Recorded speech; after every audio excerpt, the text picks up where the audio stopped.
Alrighty, guys. So we're going to attempt this worded question together.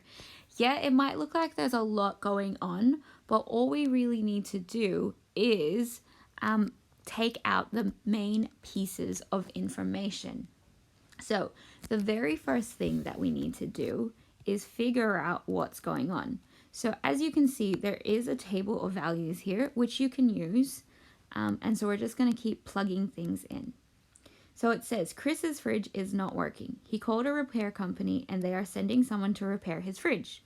The company charges are $55 to come to your home plus $45 for every half an hour the repairer is there.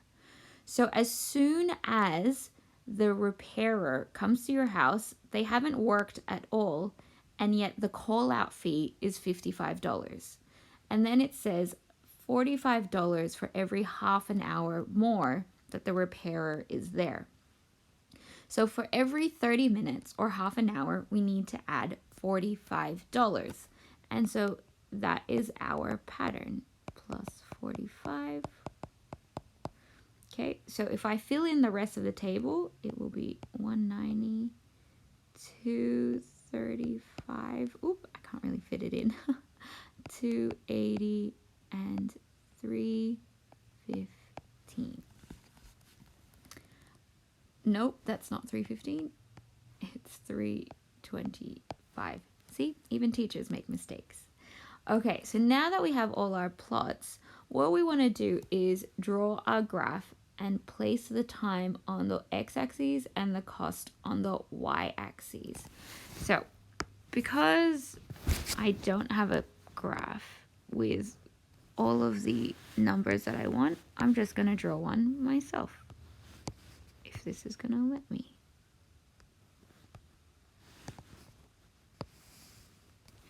And cross. Great.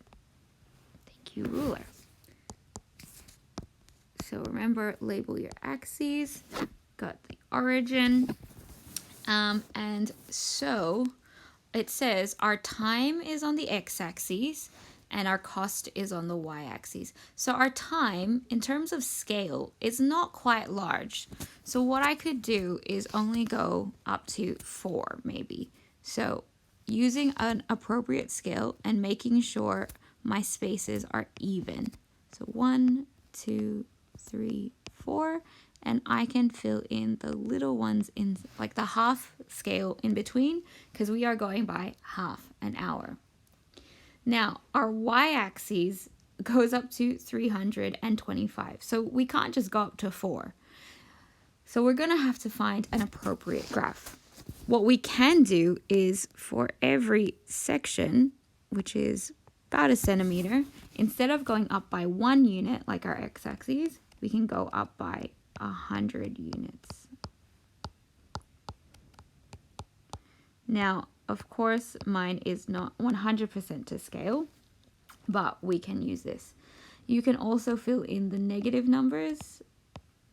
-1. Wow, that's very not to scale, but you get my point. So when we go for the first points and we plot them in, 0, 55. So probably about there. Next one is at half 100. Oops. The next one is at 145. 1, 145. The next one is at 1.5 up to 190. So about there. The next one, go back to red. 2, 2 and 235. And then let me finish this off.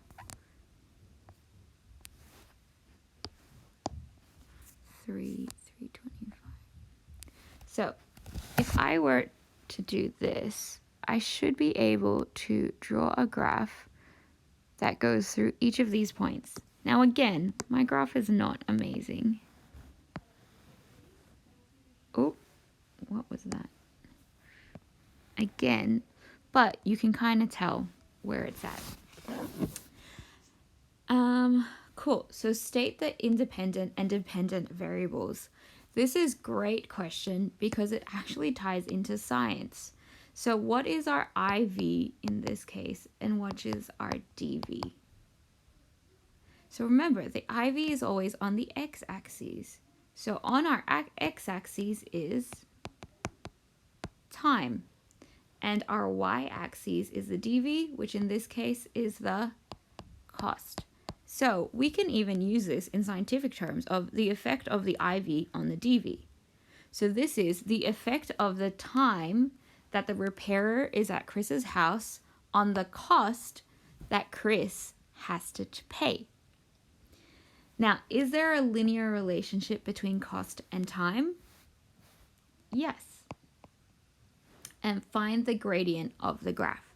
Now, again, let's use for this question, equals rise over run. Okay, so let's use this point, and let's use, maybe this point. Cool. So when we say rise, okay, so how many places does it go up? Which is from here, which is 55, to here, which is 145, it is 90. And the places, how many places does it go across? Is 1. So our gradient is 90. And in this case, we do have units, so our gradient is like $90. Find the y-intercept. Well, you can see right here, it is at $55. Now we can put it all together in a rule using y equals mx plus c.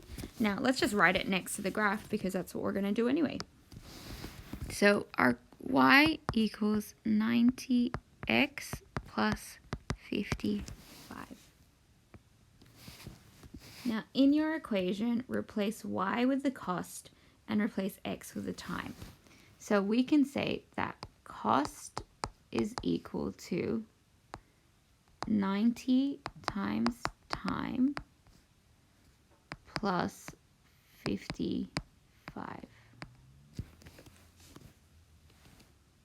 Use your equation to find the cost if a repair person takes 4 hours. So in this case, we're going to do 90 times 4 plus 55, which is 360 plus 55, and that will give us $415. Sorry that was a bit long, but I hope you were able to follow.